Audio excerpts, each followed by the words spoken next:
की आम्ही पशुवैद्यकीय दवाखान्यामध्ये ऑनलाईन फॉर्म भरण्याची व्यवस्था सुद्धा तुम्हाला करून देतो, म्हणजे तुम्ही स्वतःच्या पायावर उभं राहा. काही रुपये द्यायचा नाही, काही खर्चायचं नाही, काही नाही. किती चांगलं काम आहे. लोक म्हणे पशुवैद्यकीय, मला इतकं चांगलं खातं आहे, कोणी आंदोलनाला जात नाही ते पशु बिचारे, कुठे काही मागत नाही मानधनात वाढ वगैरे, काही टेन्शन नाही आहे मला. त्यामुळे त्यांचं मुक जनावरांची सेवा करण्याचं भाग्य या माध्यमातून लाभलं. आणि त्याचबरोबर माणसाची सेवा. आता माणूस जर भाज्याच खायला लागला आणि वनस्पतीच खायला लागला तर पृथ्वीवर काही शिल्लक राहणार नाही. म्हणून बॅलेन्स आहे.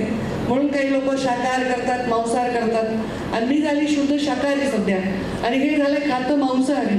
कुठेही गेले की ताई हे कोंबडं ट्राय करा, ताई हे प्रॉन ट्राय करा, ताई हे मासे ट्राय करा. माझी परेशान होते, म्हणजे देव माझी किती परीक्षा बघतो. म्हणजे ज्यांनी आधीपासून शाकाहारी त्यांचं काही नाही, पण आयुष्यभर शाकाहारी नसलेला माणूस शाकाहारी झाल्यानंतर समोर ते ठेवतात आणि मी त्याच्यातून फक्त भाजी उचलते. पण जे जगात मांसाहार करतायत, दुधाचा ग्रहण करतायत, त्या लोकांसाठी आपण उत्तम क्वालिटीचं प्रोडक्ट तयार करून त्यांना प्रोव्हाइड करणं हे या खात्याचा उद्देश आहे. जग मांसाहार करत आहे आणि त्या कॉम्पिटिशनमध्ये आपला देश राहायला पाहिजे. आपल्या देशातल्या लोकांना चांगल्या क्वालिटीचं मीठ मिळालं पाहिजे, हेही त्याचा उद्देश आहे.